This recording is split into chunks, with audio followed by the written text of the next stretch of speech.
Marie, tu nous parles d'un film que j'attends depuis un bout, Frankenstein de Guillermo del Toro. Oui, Frankenstein, Guillermo del Toro, un de mes réalisateurs très proche à mon cœur parce qu'il est incroyable avec tout ce qui est animation, design, costume, maquillage. Et cette fois-ci, j'ai vraiment l'impression qu'on est sur un aboutissement d'une œuvre extrêmement romantique Ah, avec ce Frankenstein qui est incarné par Jacob Elordi qu'on a pu, on a pu, on va dire, voir et connaître dans Euphoria. Hein. Et bien évidemment, Isaac, Oscar Isaac, ouais. qui est incroyable dans ce rôle du docteur Frankenstein, Victor Très Frankenstein, talentueux, le monsieur, très talentueux. Oui. très talentueux.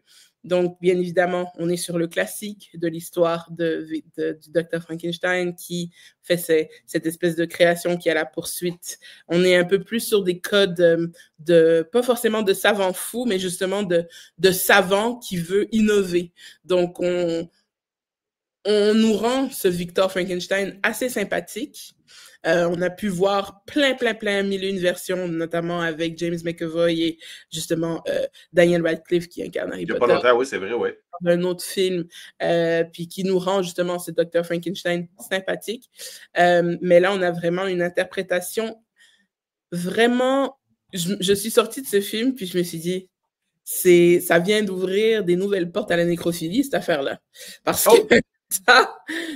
t'as Jacob Elordi qui joue un cadavre monstrueux absolument exquis. Faut pas faire de jeu de Mais... mots débile, hein? Et, euh, et puis on a Isaac qui est un maître dans le jeu et bien évidemment Christophe Waltz qui se joint à ce magnifique casting et Maya Goth qui n'a vraiment, elle, c'est une princesse du type horreur et fantastique. Elle est vraiment extraordinaire aussi dans son rôle. Je suis très heureuse de vous dire que ce film est présentement au cinéma, dans certains cinémas sélectionnés à Montréal. Je n'ai pas regardé pour l'extérieur de Montréal, mais en tout cas, c'est le cas. Et il est proposé en IMAX pour cette semaine et la semaine prochaine uniquement. C'est un film Netflix, vous pouvez le regarder à la maison, mais c'est un film qui mérite d'être vu au de grand grand écran. écran.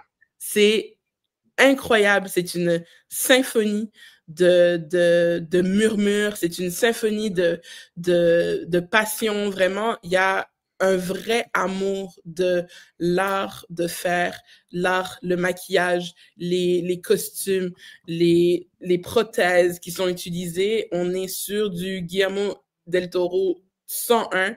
Limite, j'ai trouvé qu'il revenait un peu à ses premiers amours de films, notamment par exemple Labyrinthe de Pan. Il y a quand même certains plans qui nous y font penser. Hellboy aussi, certains plans qui nous font penser à Hellboy.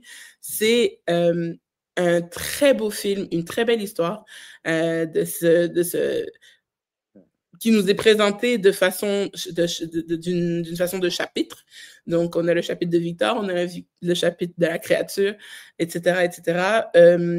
Puis, franchement, j'ai été subjuguée par la beauté de ce film. Visuellement, c'est un bonbon absolu.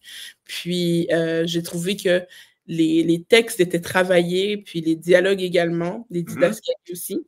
Je note ce film avec un 8,5 parce que c'est vrai qu'à certains moments, moi, ce n'est pas forcément ce qui me dérange parce que j'ai beaucoup aimé ce film, mais je peux comprendre qu'il soit légèrement trop long pour certaines personnes. Moi, je pense qu'il y a 2h30 à peu près. Hein? C'est ça, il aurait peut-être fallu enlever un petit quart d'heure, un petit 20 minutes.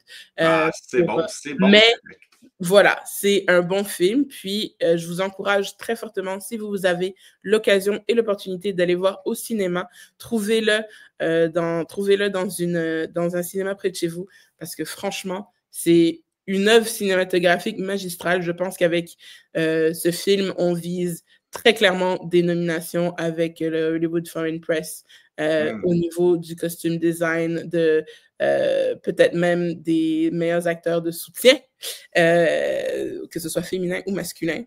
Parce que l'instruction est impeccable dedans. Puis tout ce que Guillermo del Toro touche, c'est un des rares réalisateurs qui me donne toujours envie le temps de m'asseoir et de regarder un bon film. Le temps de regarder une histoire, exactement. Donc, je vous dis vraiment, filez, regardez où est-ce que vous pouvez aller voir au cinéma près de chez vous, Ouais. si vous en avez l'occasion. Sinon, il est disponible sur Netflix. Merci, Marie.